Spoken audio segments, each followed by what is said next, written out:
A ver, los titulares de hoy en día, la verdad es que asustan.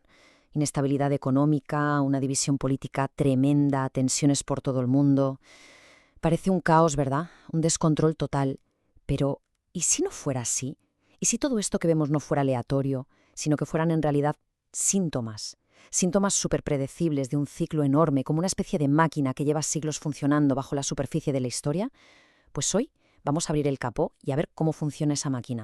Para que podamos entender bien lo que está pasando, vamos a usar una metáfora que es muy potente.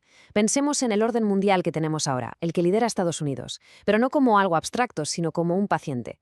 Un paciente que está en una mesa de operaciones y que presenta unos síntomas muy claros que podemos diagnosticar. Este enfoque nos va a permitir olvidarnos del ruido del día a día y centrarnos en lo que de verdad importa, las causas de fondo. Y la herramienta que vamos a usar para este diagnóstico es lo que se conoce como el gran ciclo. La idea es simple, pero es que es revolucionaria. Sostiene que la historia no es solo una cosa que pasa después de otra sin más, no. Funciona como una máquina, con patrones de causa y efecto que se repiten una y otra vez. Durante los últimos 500 años, los imperios han nacido, han crecido y han caído siguiendo un guión que es sorprendentemente predecible. Entender ese guión es básicamente la clave para saber en qué página del libro estamos ahora mismo. Muy bien, pues vamos a meternos de lleno. Como si fuéramos un equipo de médicos, vamos a diagnosticar a nuestro paciente. Y para ello vamos a examinar las tres grandes fuerzas, o patologías, si seguimos con la metáfora médica, que están actuando sobre él ahora mismo. Y estos son los tres frentes de batalla, por así decirlo. Primero, una deuda crónica, que está literalmente ahogando al sistema. Segundo, una inflamación interna superaguda, que es lo que vemos como polarización política y social. Y tercero, una presión externa brutal por parte de un competidor que viene pisando muy fuerte. Vamos a desglosar cada una de estas fuerzas. Venga, empecemos con la primera fuerza, el ciclo del dinero y del crédito. Y para entender esto, que puede sonar muy complejo, no hay nada mejor que pensar en una partida de Monopoly. En serio, es una forma increíblemente clara de ver cómo funciona la economía real a gran escala. Es que toda partida de Monopoly sigue un guión casi idéntico. Al principio, todo va genial. La gente usa su dinero para comprar calles, que le dan rentas, es deuda productiva. Luego, a mitad de partida, la cosa se pone tensa. La gente pide dinero al banco, pero ya no para construir, sino para especular, esperando que los precios sigan subiendo. Y al final, ¿qué pasa cuando casi todos están a punto de quebrar? Pues que el banco, o sea, el Banco Central en la vida real, se pone a imprimir dinero a lo loco para que el juego no se pare. Y claro, esto salva a los que tienen muchas deudas, pero machaca a los que han sido hormiguitas y han ahorrado. Y sí, Estados Unidos está, sin ninguna duda, en esta fase final de la partida. Y este es el punto clave de todo. Imprimir dinero no crea valor real. No construye una fábrica, no diseña un teléfono nuevo, no cura una enfermedad. Lo único que hace es diluir el valor del dinero que ya existe. O sea, es una transferencia de poder de compra de los que ahorran a los que deben. Pero no es creación de riqueza nueva, ni de lejos. Venga, vamos a la segunda fuerza. Si la deuda es como un virus, el desorden interno es como una enfermedad autoinmune. Es ese momento en que la sociedad, tensionada por la economía y las desigualdades, empieza a atacarse a sí misma. El sistema que permite que la gente llegue a acuerdos y colabore, pues simplemente se rompe. Y la prueba visual es que no puede ser más clara. La brecha de riqueza en Estados Unidos está ahora mismo en su punto más alto, desde la década de 1930. Pensemos un momento en esto. Aquel periodo fue la antesala de una reestructuración social masiva y del mayor conflicto de la historia. Y la razón es bastante simple. Cuando el pastel económico deja de crecer, la lucha por ver cómo se reparte se vuelve sencillamente salvaje. Este ciclo de orden y desorden interno también sigue un patrón de 6 etapas. Se empieza con un nuevo orden, se construyen sistemas, se llega a la prosperidad y luego inevitablemente llegan los excesos. Y aquí es donde la cosa se pone seria. El análisis sitúa a Estados Unidos en la etapa 5, una fase que se define por un conflicto interno extremo, justo el paso previo a una guerra civil o una revolución.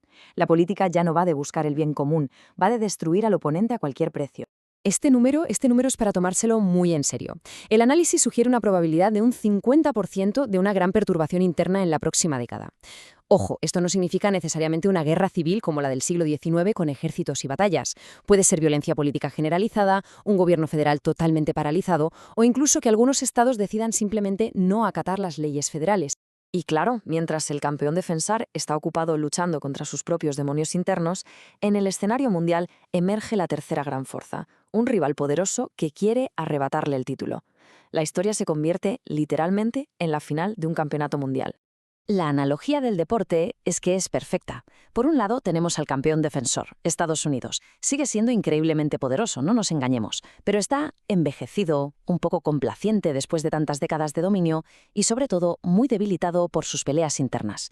Y por otro lado, el aspirante hambriento, que es China, un país que lleva años entrenando sin descanso, invirtiendo a futuro y sacrificando el bienestar de hoy por el dominio de mañana. Pero, bueno, dejemos las analogías y vamos a los datos puros y duros.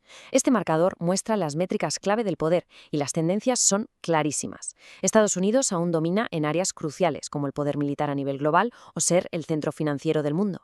Pero, fijaos en esto, China ya es la potencia dominante en el comercio mundial, e históricamente el poder comercial siempre precede al poder financiero y militar. Es el indicador adelantado más importante de todos y nos está diciendo que la base económica del poder ya ha empezado a moverse. Y esto nos lleva a una trampa mental muy peligrosa, lo que se llama el efecto retraso. La historia demuestra que lo último que cae es el estatus de la moneda de reserva. Todo el mundo sigue usando el dólar por pura inercia, y esto da una falsa sensación de seguridad, enmascarando que los cimientos económicos, el comercio, la competitividad, ya se están pudriendo por debajo. Le pasó al Imperio Británico con la libra esterlina, que siguió siendo importantísima mucho después de que el país dejara de ser la fábrica del mundo. Vale. El diagnóstico está hecho. Deuda crónica, inflamación interna y un rival externo fortísimo. La pregunta que todo el mundo se hace es, bueno, ¿y ahora qué? ¿Qué significa todo esto para la gente de a pie? ¿Cuál es la receta para poder navegar en estas aguas tan turbulentas? Seguro que hemos oído 1000 veces la famosa frase de «el efectivo es basura». Pues bien, como casi todo en economía, la respuesta correcta es «depende». El efectivo es basura cuando los bancos centrales están imprimiendo sin parar y la inflación se come los ahorros. Pero cuando para frenar esa misma inflación suben los tipos de interés a lo bestia, de repente el efectivo puede convertirse, temporalmente, en un refugio muy atractivo que da una rentabilidad real. La clave es entender en qué fase del ciclo nos encontramos. Entonces, ¿cuál es el plan de acción? La estrategia se podría resumir en 3 ideas fundamentales. Primero, diversificar geográficamente. Las estrategias que funcionaron de maravilla durante el ascenso de un imperio pueden ser un auténtico desastre durante su declive. Segundo, protegerse contra la devaluación de la moneda. Esto significa tener activos que actúen como una reserva de valor. Y tercero, y para mí lo más importante, entender la máquina. Saber que lo que estamos viendo no es un caos impredecible, sino la historia haciendo lo que siempre ha hecho. Y terminamos con esta idea, que es una genialidad. No se trata de ser pesimista, para nada. Se trata de ser un estratega. La turbulencia que viene no es el fin del mundo, es el funcionamiento normal de la máquina de la historia. Entenderlo te permite prepararte, adaptarte y actuar, en lugar de simplemente reaccionar con pánico. Porque al final, en tiempos de cambio como estos, la conciencia y la preparación no son solo una ventaja, son sencillamente la clave para todo.